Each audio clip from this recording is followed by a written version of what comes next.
Աստծո խոսքը անվերջանալի է։ Աստծո սիրո պես, Աստծո սիրո կենթանի ջրերի պես ինքը անվերջանալի գալիս է, հոսում է ու ամեն անգամ նորոգում է մեզ, բժշկում է մեզ, ամեն անգամ խոսքը երբ որ լսում ես ինքը մի նոր ուժ, մի նոր տեսիլք, մի նոր հայտնություն է տալիս ու դու լցվում ես, վերցնում ես, զորանում ես եւ նորից ու նորից, նոր զորությունով, Տիրոջ ներկայությունով լցված շարժվում ես առաջ։ Ամեն։ Եկեք համաձայնվենք, որ այսօր իրականում շատ հարցեր կան, սիրելիներս, բազմաթիվ հարցեր կան, որոնք լսել ենք տարբեր տեղերից,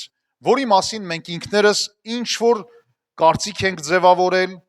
եւ այդ հարցերը, այդ բազմաթիվ հարցերը կարիք ունեն բացահայտման եւ բացատրության, որ բացատրվի, դառնա հասկանալի, հարցերը պատասխանվեն ու բացահայտվեն դրանց պատասխանները, ամեն։ Այսօր իրականում այնքան է թաց ու չորը խառնվել իրար, ճշմարտությունն ու սուտը խառնվել իրար, որ մեծ մասամբ այդ ամեն ինչի մեջ չենք կարողանում կողմնորոշվենք, որն է ճիշտ եւ որն է սխալ։ Մատթեոս 24-րդ գլխում 4-րդ խոսքից 4-ից 5-ը եւ 10-ից 12-ը գրված ասում է Հիսուս Քրիստոսը խոսում է իր հետևորդներին։ Հիսուս Քրիստոսը այս ուղերձ ուղղում է ինձ ու քեզ, սիրելի եկեղեցի։ Եվ ինչ է ասում։ Ասում է զգուշ կացեք, որ մեկը ձեզ չխաբի։ Զգուշ կացեք, որ մեկը ձեզ չխաբի, որովհետև շատերը կգան իմ անունով եւ կասեն. Ես եմ Քրիստոսը, եւ շատերին կմոլորեցնեն, եւ այն ժամանակ շատերը կգայթակղվեն եւ իրար կմատնեն եւ իրար կատեն, եւ շատ սուտ մարգարեներ դուրս կգան եւ շատերին կմոլորեցնեն եւ անօրենության շատանալու պատճառով շատերի սերը կսարչի։ Եվ այս խոսքը եւ այս ուղերձը, որ Հիսուս Քրիստոսը հղեց իր աշակերտներին, իր հետևորդներին, եկեղեցուն եւ մեզ, սա այսօր իրականություն է, սիրելիս։ Եկեք հասկանանք, որ այնքան է թացն ու չորը խառնվել, այնքան սուտ կա, Աստծո անունից անգամ Աստծո անունը տալով այնքան սխալ ուսմունքներ եւ ուղղություններ են տարածված, որ ասում է շատերը մեկը մեկի հետ կխռովեն, կպատերազմեն, կհակառակվեն, կմատնեն եւ ասում է դրա հետևանքով էլ շատերի սերը կսարչի։ Եկեք հասկանանք ճիշտ։ Մենք տարբեր տեղերից ենք լսել, թե ինչպիսին է Աստված։ Մենք տարբեր տեղերից ենք լսել, թե ինչպես պետք է պահենք մենք Աստծո առջև։ Բայց ինչ է ասում Աստծո խոսքը։ Ես ուզում եմ, որ Աստծո խոսքը դառնա քեզ համար հեղինակություն եւ մեր լսելը թողենք ու գանք դեպի հեղինակությունը։ Ամեն։ Մենք լսել ենք նաեւ շատ մոլորություններ եւ մոլորություններից մեկը նաեւ նա է, թե Հիսուս Քրիստոսը Աստված, հա։ Գիտեք, այտենց հարցերել են տալիս։ Ու շատերի մոտ առաջանում է այդպիսի հարց. արդյոք Հիսուս Քրիստոսը Աստված է։ Թե Աստծո որդի է, թե մարդ է, ում Աստված ուղարկեց։ Կա այտենց հարցեր։ Ու սկսվում են տարաձայնություններ, ու այդպիսի, այսպես ասեմ, անհիմն վիճաբանությունների հետևանքով մարդկանց սերը սարչում է թե միմյանց նկատմամբ եւ թե Աստծո նկատմամբ։ Ինչքան այդպիսի իրավիճակներ գիտենք, որ մարդիկ միմյանց հետ սկսել են վիճաբանել Աստծո խոսքի շուրջ, բայց առանց Աստվածաշունչը հիմք վերցնելու։ Եվ դա բերել է այդ բարեկամների, հարազատների, ընկերների, մտերիմների մեջ անախորժություններ ու մեկը մեկից նեղվել են, վիրավորվել են ու շատերի սերը սառել է թե միմյանց նկատմամբ եւ թե Աստծո նկատմամբ։ Սիրելիներս, եկեք իմաստությամբ պարվենք, որովհետեւ Հիսուսը դեռ իր ժամանակների մեջ խոսեց ու ասեց, որ զգուշ կացեք, որովհետեւ կլինեն մոլորեցնողներ եւ մոլորություններ։ Եվ որն է այդ մոլորությունը, սիրելիս, ինչով կարան մոլորեցնեն մեզ, շարունակությունը Հռոմեացիների առաջի գլխում 25 խոսքում ասում է. կհայտնվեն մարդիկ, որոնք Աստծո ճշմարտությունը ստության հետ կփոխեն։ Աստծո ճշմարտությունը ստի հետ փոխեցին։ Կհայտնվեն այդպիսի մարդիկ։ Մի բան կասեն, բայց մեջը մի քանի սուտ, կարծես թե Աստծո խոսքն է, բայց ճշմարտությունը աղավաղված։ Սա նշանակում է իրականում, սիրելիներս, որ գիտությունը չիմանալու պատճառով մարդը կարող ընկնի սխալ ուսմունքների ազդեցության տակ ու մոլորվի։ Այսօր մենք ունենք այդ հնարավորությունը։ Ունենք այդ հնարավորությունը, որպեսզի սխալ ուսմունքների ազդեցության տակ չմոլորվենք, չշեղվենք, չկորցնենք մեր խաղաղությունը, չկորի մեր սերը առ Աստված, մենք ունենք այդ հնարավորությունը ճշմարիտ խոսքը ունենալով մեր ձեռքում, մեր սրտերի մեջ լցնենք, կրթվենք, սովորենք եւ հիմնվենք այդ խոսքի վրա, ամեն։ Եկեք ծույլ չգտնվենք։ Ծուլությունը անեծք է։ Ծուլությունը անեծք է, գրված առակացում ասում է, որ ծույլ մարդը մի քիչ քուն, մի քիչ ննջել, մի քիչ մատը մատի չտալ եւ այլ ու ասում է ամեն ինչ կորցնում է։ Ու ծուլությունը անեծք է։ Հիմա մենք կասենք, մենք ծույլ չենք, աշխարհի գործերի մեջ աշխուժ ենք։ Աշխարհի գործերն էլ քեզ բերել են դեպի այս անդունդը։ Եկեք աշխուժ լինենք եւ արթուն լինենք Աստծո կատարյալ խոսքի մեջ, սիրելիներս։ Ամեն։ Եկեք միասին մի փոքր այսպես ճանապարհորդություն կատարենք Աստվածաշնչում։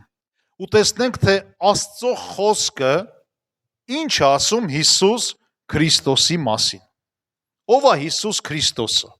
Հովհաննեսի ավետարան 5-րդ գլուխ 22-ից 23 խոսքերում ասում է այսպես Աստծո խոսքը։ Ասում է, որովհետև Հայրը ոչ մեկին էլ չի դատում,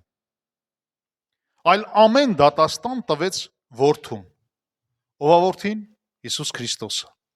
Հայրը ոչ մեկին չի դատում, բայց ամեն դատաստան տվեց Հիսուս Քրիստոսին, որ ամենքը պատվեն որդուն, ինչպես որ պատվում են հորը։ Որդուն չպատվողը հորն էլ չի պատվում, որ ուղարկեց նրան։ Պարզ գրված է Հովհաննեսի ավետարան 5-րդ գլուխ 22-ից 23 խոսքերում հստակ գրված է, որ Հայրը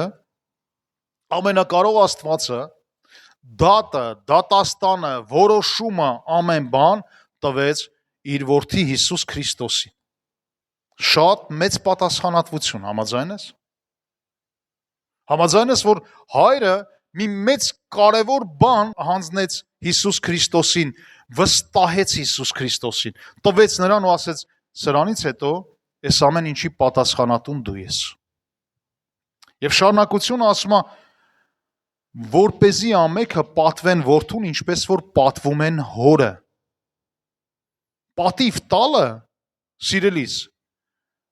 դա հենց այնպես բառեր չեն։ Պատիվ տալը դա նշանակում է պատվի ամբողջ իր հասկացողությամբ գերագույն չափանիշով, ինչպես հորն ես պատվում, այդպես էլ որդուն պատվես։ Դու չես կարա հորը պատվես, որդուն անպատվես կամ որդուն անարգես, որովհետև պատվելու հականիշը, պատվելու հակառակ process-ը անարգել կամ արհամարելն է, անպատվելն է։ Ու ինչ է շարունակությունը ասում է, որդուն չպատվողը հորն էլ չի պատվում։ Եթե մարդիկ կան այսօր ասում են, դե գիտես ինչ կա, Հիսուսը դե որդին էր։ Հիսուսը դե մարդ էր, էլի Աստծո կողմից Աստծո ուղարկված։ Հա Հիսուսին պատվում ենք, սենց գիտես, չես պատվում ենք դե ձեռի հետ։ Հա դե հարգում ենք։ Գիտեք ինչքան կրոններ կան, որ այս նույն կերպ են վարվում, չհասկանալով Աստծո ճշմարիտ խոսքը, որովհետև իրենց այտենց են սովորեցրել։ Մենք պատվում ենք, հա, պատվում ենք, բայց մի անգամ դեպք եղավ մի երիտասարդի հետ, որը այլ կրոնի ներկայացուցիչ էր, ասում եմ, Հիսուս ով է ձեզ համար։ Ասում եմ, մեծն մարգարե։ Ասում եմ, իսկ դուք պատվում եք մարգարեներին ձեր։ Ասում եմ, իհարկե պատվում ենք։ Ասում եմ, իսկ ո՞րն է պատվելը ձեր հասկացողությամբ։ Ու նայում է դեմքիս։ Ասում եմ, ես հասկանում եմ այսպես, եթե ինչ որ մեկին պատվում եմ, որպես մեծն մարգարե, ես ուսումնասիրում եմ իր մարգարեությունները։ Ես խորանում եմ նրա ասած ամեն մի մարգարեական խոսքի մեջ, որպեսզի այդ խոսքը հասկանամ ու այդ խոսքը պահելով, այդ խոսքը կատարելով ես պատվում եմ այդ մեծն մարգարեին։ Այդ խոսքը պահելով եմ ես հարգանք ցույց տալիս։ Դրանում է պատիվը։ Ինչքան էլ ասես սիրում եմ Աստծուն, սիրում եմ Հիսուս Քրիստոսին, բայց խոսքը քեզ համար կյանք չի դարձել, սիրելիս։ Քո ասած սերը հավասար է զրոյի։ Քո ասած սերը ոչինչ է։ Այնպես որ նայում է դեմքիս ու ասում է, բայց մեզ ոչ մեկ այդ մարգարեությունները չի սովորացնում։ Ասում եմ, բայց դա գրված է նոր կտակարանում։ Ու եթե դու իրականում ուզում ես հասկանալ ով է Հիսուսը ու դու ասում ես, որ պատվում ես, պատվելը նա է, որ սա դառնա քո կյանքի անձնական ուղեցույցը։ Վերցնես, լցվես ես խոսքով ու կատարելով պատվես Տիրոջը։ Եվ այստեղ գրված է, եթե մեկը որդուն չի պատվում, հորն էլ չի պատվում։ Ու դուք չեք կարող շրջանցել, անցնել որդուն ու ասեք ես սիրում եմ Հայր Աստծուն ու ես պատվում եմ հորը։ Սիրելիս, գրված է հստակ։ Հայր Աստվածը իշխանությունը տվեց որդուն, դատը տվեց որդուն։ Դրա մասին խոսում է նաև Եսայի մարգարեության մեջ 61-րդ գլուխ։ Եկեք բացենք միասին եւ ընթերցենք Եսայի 61-1-ը։ Ասում է Տեր Աստծո հոգին ինձ վրա է, ըստ որում Տերը օծել է ինձ։ Նա ուղարկել է ինձ աղքատներին ավետիք տալու, կոտրված սիրտ ունեցողներին բժշկելու, գերիներին ազատություն հրատարակելու եւ կապյալներին արձակելու։ Ով է խոսում սա։ Հիսուս Քրիստոսը։ Մենք խոսում ենք ու ասում ենք Հիսուս Քրիստոսը դե նոր կտակարանում կույս մայրամից ծնվեց։ Եսայի մարգարեություն մինչև Հիսուս Քրիստոսը բավականին մի քանի հազար տարի առաջ։ Ու մենք տեսնում ենք Հիսուս Քրիստոսը խոսում է իր մասին, ասում է Տեր Աստծո հոգին ինձ վրա է, ըստ որում Տերը օծել է ինձ։ Նա Տիրոջ օծյալն է, ինձ ուղարկել է աղքատներին ավետիք տալու, կոտրված սիրտ ունեցողներին բժշկելու, գերիներին ազատություն հրատարակելու եւ կապյալներին արձակելու։ Այդ ովքեր են այդ դրանք, որ բժշկության կարիք ունեն, այդ կապվածները, որ ազատագրվելու կարիք ունեն, այդ գերիները, որ գերության մեջ են։ Արդյոք դա մենք չենք։ Արդյոք այս ժողովուրդը չի, որ Աստված տվեց այդ իշխանությունը եւ այդ դատը իր որդի Հիսուս Քրիստոսին մինչև Հիսուս Քրիստոսի ծնվելը եւ գիտեք ինչ արեց։ Հիսուսն ասաց ես կգնամ։ Եվ Հիսուս Քրիստոսով է այդ փրկությունը եւ Հիսուս Քրիստոսն է եկել, որ մեզ բժշկի, ազատագրի, արձակի, ազատություն տա։ Իսկ մենք ասում ենք դե Հիսուս Քրիստոսը երևի մարդ է, էլի։ Այն պատիվը, որ ու այն փառքը, որ տրվում է Հայր Աստծուն, պետք է հասկանանք, որ որդուն էլ է պատկանում։ Դա որդուն էլ է պատկանում, սիրելիս։ Երբ որ դու պատվում ես որդուն, պատվում ես նաև երկնային հորը։ Չես կարող երկնային հոր հետ կառուցել քո փոխհարաբերությունները անարգելով Հիսուս Քրիստոսին, շրջանցելով Հիսուս Քրիստոսին։ Որտեւ Աստծո խոսքը միտեղ ասում է, ես եմ ճշմարտությունը, ճանապարհը եւ կյանքը։ Ոնց դու կարաս առանց այդ ճանապարհն անցնելու հասնես հոր մոտ։ Հիսուս Քրիստոսը այն կապող կամուրջն է, որի միջոցով մենք կարանք այն անդունդը, որը ստեղծվեց մեր եւ Հայր Աստծո միջև, այդ Հիսուս Քրիստոս կամուրջի միջոցով ենք կարողանում այդ անդունդը անցնել ու հասնել դեպի Հայրը։ Եվ ոնց կարաս դու շրջանցես այդ կամուրջը ու այդ անդունդի վրայով անցնես։ Դա անհնար է։ Հովհաննեսի 14-րդ գլուխ 8-ից 9-րդ խոսքերում ասում է. Սա մի իրավիճակ է, որ աշակերտներով հավաքված են, Հիսուս Քրիստոսը աշակերտների հետ շփում է, զրուցում է, ու մեկ էլ հանկարծ աշակերտներից մեկը, որի անունն է Փիլիպոս, հարցնում է Հիսուսին. ասում է, Տեր, հայրը ցույց տուր մեզ եւ բավական է մեզ։ Մեջների սենց ասեմ, ռիսկովն է։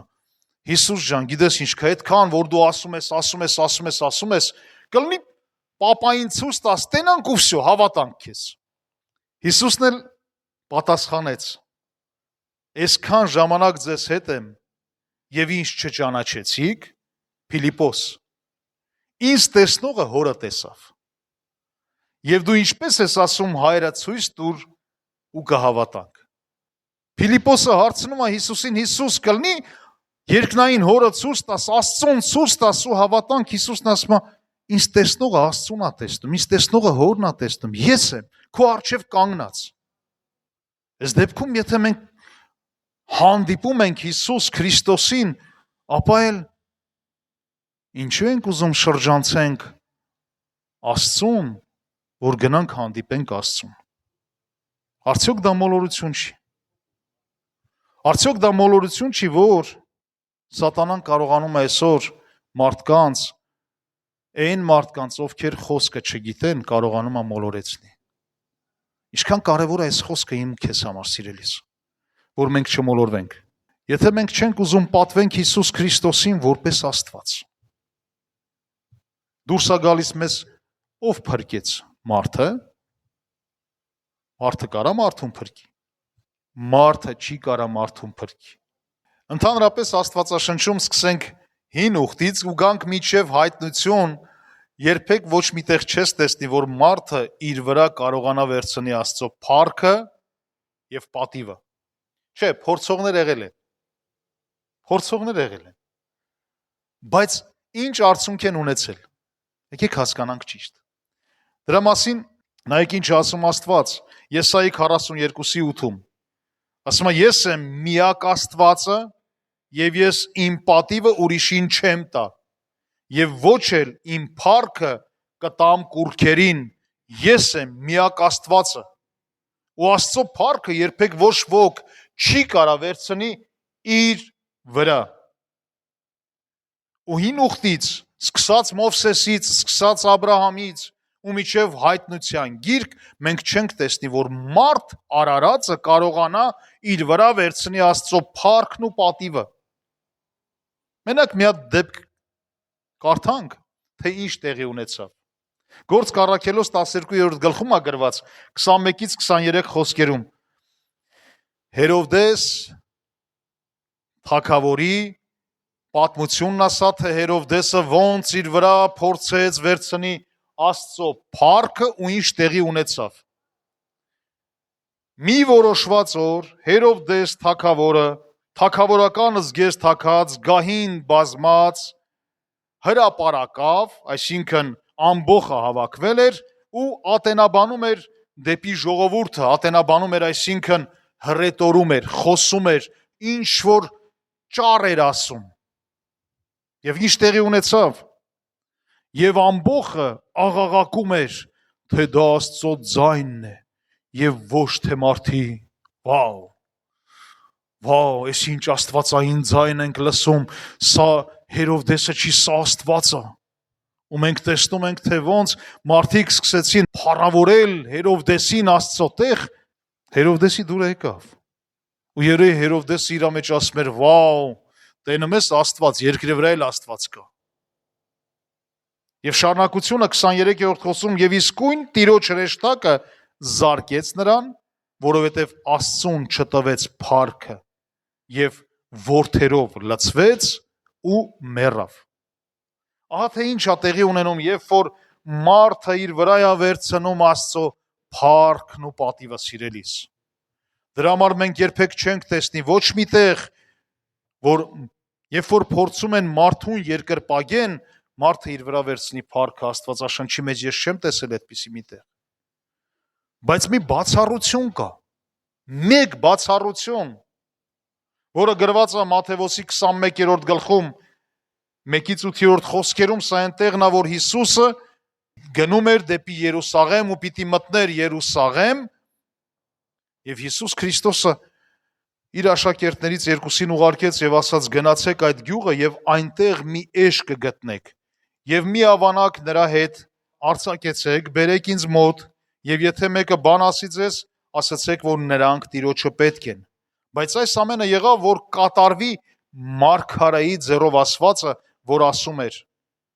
ասեցեք Սիոնի աղջկանը, ահա քո թագավորը քեզ մոտ է գալիս, հեզ եւ էշն ու ավանակի քուրակը հեծած։ Այս մարգարեությունը եղել է Հիսուս Քրիստոսից բավականին շատ դարեր առաջ։ Եվ մարգարեները խոսել են մարգարեությունը եւ հին ուխտը խոսում է Հիսուս Քրիստոսի մասին։ Երբ որ մենք ընթերցում ենք, տեսնում ենք Հիսուս Քրիստոսի անցած ճանապարհը հին ուխտից մինչև նոր ուխտ։ Եվ այստեղ Հիսուս Քրիստոսը, որպեսզի այդ մարգարեությունը կատարվի, որը խոսվել է դարեր առաջ, Հիսուս Քրիստոսը ուղարկում է իր աշակերտներին ու ասում է. գնացեք Երուսաղեմ, ես պետք է ոտքով չմտնեմ։ Կգնաք ինչ որ մի գյուղ կա, այդտեղից էշը իր քուրակի հետ կապած, կարծակեք կբերեք։ Տիրոջն էլ կասեք, հետո հետ ենք տալու։ Բայց ես պիտի էշը հեծած մտնեմ Երուսաղեմ։ Եվ մենք տեսնում ենք, աշակերտներն գնացին, գտան այդ էշը, բերեցին ու Հիսուսը էշի վրա նստած մտնում է Երուսաղեմ։ Ու ասում է, աշակերտներն էլ գնացին եւ արին ինչպես որ Հիսուսը հրամայեց 6-րդ խոսքից։ 7-րդ խոսքը. Էշը եւ ավանակը բերին եւ իրենց հանդերձները նրանց վրա գցեցին եւ նա նրանց վրա նստեց եւ խիստ շատ ժողովուրդներ իրենց հանդերձները ճանապարհի վրա փռեցին, ուրիշներն էլ ծառերից ճյուղներ էին կտրում եւ ճանապարհին փռում, ու մնացած էլ չեմ կարդում, թե ոնց էին փառաբանում ու երկրպագում Հիսուսին որպես թագավոր, որպես Տեր ու հրավիրում էին Երուսաղեմ։ Ու մենք տեսնում ենք, որ ամբողջ բազմությունը, ժողովուրդը, աշակերտները փառաբանում ու երկրպագում էին Տիրոջը, խոնարհվում էին ու պատիվ էին տալիս։ Բայց Հիսուս Քրիստոսը չասեց. սիրելիներս, մի արեք, փառքը Աստծունն է, մի արեք։ Հիսուսը չասեց, այլ Հիսուսը խոնարհությամբ անցավ եւ վերցրեց այդ փառքը, որովհետեւ հենց ինքն է, այն Տերը, այն Աստվածը, որին տրված է ամբողջ իշխանությունը։ Հենց այդ Տերն ու Աստվածը, սիրելիս։ Երկու բան կա, որը հակառակվում է Աստծո ճշմարտությանը, սիրելիս։ Մեկը սատանան է, որը չի կարող այդ ճշմարտությունը հերքել։ Աստծո ճշմարտությունը սատանան չի կարա հերքի, ամբողջովին ջնջի, ասի չկա։ Անհնար է, իր ուժերից վեր է, որովհետև Եսայի մարգարեության մեջ 55-րդ գլխում 11-րդ խոսքում ասում է. Աստծո բերանից դուրս եկած խոսքը պիտի պարապետ չդառնա, այլ կկատարվի եւ կհաջողվի նրանում, ինչի համար որ Աստված նրան ուղարկեց։ Աստծո բերանից դուրս եկած ամեն մի խոսքը ասում է պարապետ չի դառնում։ Կամ անենց չի, որ Աստված ասեց ու այդ խոսքը գնաց, չստացվեց ու հետ եկավ։ Չէ, գրված է ինչ նպատակի համար, որ Աստված այդ խոսքը ազատագրեց, այդ խոսքը գնում, իրականություն է դառնում, նոր հետո ետ է գալիս։ Հələ դեռ մենք հետո կտեսնենք որն է այդ խոսքը։ Ամեն։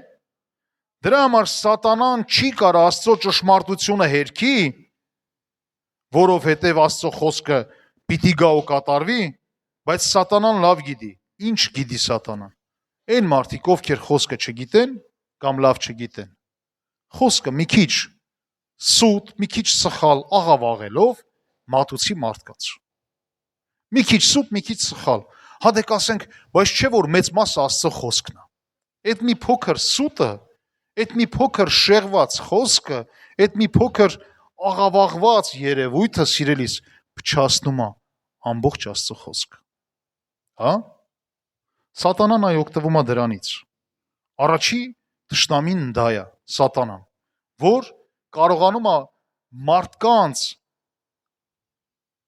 սխալ աղավաղված խոսք մատուցի Մենք էլ լսում ենք, ասում ենք, դե Աստծո խոսքից է, Աստվածաշնչից է, ոնց որ Աստծո մասին է, ու չենք հասկանում, որ տեղ կա սուտ, որովհետև չգիտենք Աստծո խոսքը։ Աստվածաշունչն է քո ճշմարտության հեղինակն ու հիմքը։ Միայն դա ճանաչելով կկարողանաս հասկանաս ու հեռանաս սատանայի ստից։ Առաջի Հովհաննես 2-րդ գլուխ 22-ից 24 խոսքերում գրված է այսպես. ասում ով է ստախոսը, եթե ոչ նա, որ ուրանում է, թե Հիսուսը չի Քրիստոսը, նա նեռն է, որ ուրանում է հորը եւ որդուն։ Որտեղից է գալի այդ սուտ ուղղություններն ու ուսմունքները, որ Հիսուս Քրիստոսը Աստված չի։ Եթե ոչ նեռից, իսկ ով է նեռը? Սատանան։ Հասկանում եք ինչքան սուտ կա, որ տարածվում ամբողջ աշխարհով մեկ մարդկության մեջ, ու մարդիկ չիմանալով ճշմարտությունը ընդունում են հալած յուղի պես։ Շարունակություն ասում է, ամեն ով որ որդուն ուրանում է, հորն էլ չունի։ Նա որ որդուն դավանում է, հորն էլ ունի։ Արդ այն, որ դուք լսեցիք սկզբից, թող բնակվի ձեզանում, իսկ եթե բնակվում է ձեր մեջ, նշանակում է դուք էլ բնակվում եք որդու եւ հոր մեջ։ Շատ պարզ, շատ հասարակ։ Աստծո խոսքը զորավոր է, որ քանդում ամեն տեսակ պատեր, պատնեշներ, որ սատանան կառուցում, ամեն տեսակ բերդեր, Աստծո խոսքը քանդում է։ Ու թող քո կյանքում էլ իրականում Աստծո խոսքը, այդ զորավոր բռունցքը Աստծո խոսքով լցված, ասես քանդի քո ներսում ամեն տեսակ սուտ պատեր ու բերդեր, որ սատանան երբևիցե փորձել է կառուցի։ Եվ հիմա կխոսեմ նաև մյուս խանգարիչը որն է, որը մեզ խանգարում է, որ ճանաչենք ճշմարտությունը։ Իսկ մյուս հակառակորդը, հակառակությունը աշխարհի փիլիսոփայություններն ու գիտությունն է, սիրելիս, որով մարդը լցված սկսում է մեծամտանալ։ Իրան թվում է, թե ինքը այնքան շատ իմաստուն, այնքան շատ բան գիտի, որ Աստծո խոսքը իրեն էլ պետք չի։ Բայց աշխարհի իմաստությունը, աշխարհի գիտությունը, փիլիսոփայությունները դրանք չեն բերում քեզ դեպի Տերը, դեպի փրկությունը, դեպի Հիսուս Քրիստոսը։ Գիտես, գնացի փիլիսոփայության ու փրկվեցի։ Լավ է գիտելիք ունենալը, բայց այդ գիտելիքն էլ պիտի գիտությունով լցված խոնարեցնես Տիրոջ առջև։ Թույլ տաս, որ Տիրոջ իմաստությունով այդ գիտելիքդ դառնա քեզ համար օրհնություն։ Իսկ շատերի համար դառնում է անեծք։ Գիտելիքը գիտեն, մեծամտանում են, փիլիսոփայություններով լցված են, այս փիլիսոփայեն են, ֆիզիկոսին են, քիմիկոսին, Հիսուս Քրիստոսը չկա իրանց կյանքում։ Լավ կլներ այդքան գիտության ու փիլիսոփայության հետ միասին Հիսուսը լիներ քո կյանքում։ Կողոսացիս 2-րդ գլուխ 8-ից 10-րդ խոսքերը։ Ասմազգուշ կացեք, որ մեկը ձեզ չհափշտակի փիլիսոփայություններով եւ դատարկ խաբեբայություններով մարդկանց ավանդության պես։ Պարզա չէ գրված, աշխարհքիս սկզբունքների պես եւ ոչ թե Քրիստոսի պես։ Ասմազգուշ կացեք, որ մեկը ձեզ չհափշտակի, հափշտակել գիտեք որն է, չգողանա, չտանի, չշեղի, չմոլորեցնի։ Որտեղից կարան հափշտակեն? Ճշմարտությունից, դեպի սուտը։ Ասմազգուշ կացեք, որ մեկը ձեզ չհափշտակի։ Ինչով? Ոնց կարան հափշտակեն? Ու հիմա միանգամից գալիս է, ես ուժեղ տղա եմ ախր, ինձ ոնց կարան հափշտակեն, հələ իմ քաշը նայի։ Ու Տիրոջ խոսքը շարունակում է փիլիսոփայություններով։ Այսօր ինչքան փիլիսոփայություններ կան։ Մեկի կողքը կանգնում ես, ամեն ինչից գլուխ է անում։ Այնքան կխոսա, որ այն իմացածդ էլ մոռանում ես։ Զգուշ կացեք, որ մեկը ձեզ չհափշտակի փիլիսոփայություններով եւ դատարկ խաբեբայություններով։ Սրանք եկեք դեն գցենք։ Սրանց մեջ լավ բան չկա։ Կամ էլ մարդկանց ավանդություններով։ Ինչ է նշանակում մարդկային ավանդություններ։ Մարդկային ավանդությունները դա Մարդու կողմից, ոչ թե Աստծուց, ոչ թե Աստծո կողմից, այլ մարդկանց, մեր պապերի, տատերի, մեր ծերունիների, ծեր իմաստունների կողմից հորինված, հնարված, ինչ որ ադաթներ են, ծեսեր են, ավանդություններ են, որոնք գալիս են, փոխանցվում են պապերից թորներին, թորներից ծորներին ու տենց հասնում են դարեց դար, անցնում են ու գալիս մեր օրերում էլ մարդիկ տեսնում ես ինչ որ ավանդություններ են պահում ու ասում են այս ավանդությունն ու այս ծեսը սա է պահանջում, ասում ես սիրելիս, իսկ քեզ հետաքրքիր չի Աստված ինչ է պահանջում,